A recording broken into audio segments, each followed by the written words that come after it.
نے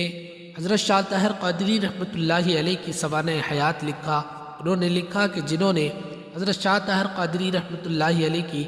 خلافت و اجازت کا انکار کیا اور آپ کے کمالات کا انکار کیا، یہ انکار محض اس دور تک محدود نہ تھا بلکہ آج تک ان کی نسلیں انہی بے اصل اعتراضات میں الجھی ہوئی نظر آتی ہیں۔ حضرت شاہ طاہر قادری رحمۃ اللہ علیہ کی حیات مبارکہ کا ایک نہایت ہی حیرت انگیز پہلو یہ ہے کہ آپ کی عمر ابھی صرف 12 برس کی تھی کہ آپ عالم ملکوت کے اسرار آپ پر منکشف ہو جانا شروع ہو گئے تھے۔ اکثر اوقات آپ رحمۃ اللہ علیہ کو پاکیزہ ارواح کی زیارت نصیب ہوتی اور وہ بشارت پوری ہوئی جو آپ کے والد بزرگوار نے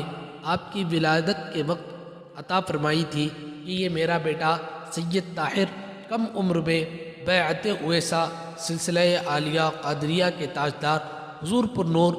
غوث اعظم دستگیر شیخ عبد القادر جیلانی قدس سرہ العزیز سے حاصل کرے گا۔ معزز سامعین و ناظرین، حضرت شاہ طاہر قادری رحمۃ اللہ علیہ کے اس بلند روحانی مقام کے باوجود حضرت شاہ طاہر قادری رحمۃ اللہ علیہ نے ہمیشہ تنہائی، بے نیازی اور اخلاص پسندی کو اختیار فرمایا۔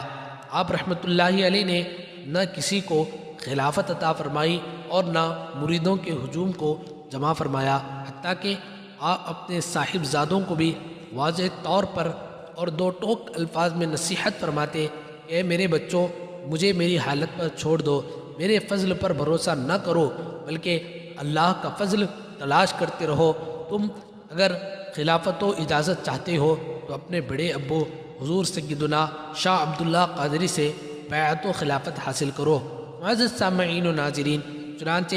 آپ رحمۃ اللہ علیہ کے صاحبزادوں نے سن شعور کو پہنچنے کے بعد اپنے بڑے ابو سے بیعت و خلافت ظاہری و باطنی فیوز و برکات بھی ان سے حاصل کریں۔ معزز سامعین و ناظرین، اب آئیے حضرت شاہ طاہر قادری رحمۃ اللہ علیہ کی ایک نہایت ہی عظیم کرامت کا ذکر سنتے چلیں۔ حضرت شاہ طاہر قادری رحمۃ اللہ علیہ کی خدمت میں ایک غریب اور لاچار شخص حاضر خدمت ہوا، جس کے چہرے پر فقر تھا، غریبی تھی، آنکھوں میں آنسو تھے اور آواز میں شائستگی تھی، اور اس نے آ کر عرض کیا، یا حضرت شاہ صاحب قادری رحمۃ اللہ علیہ، میں بڑا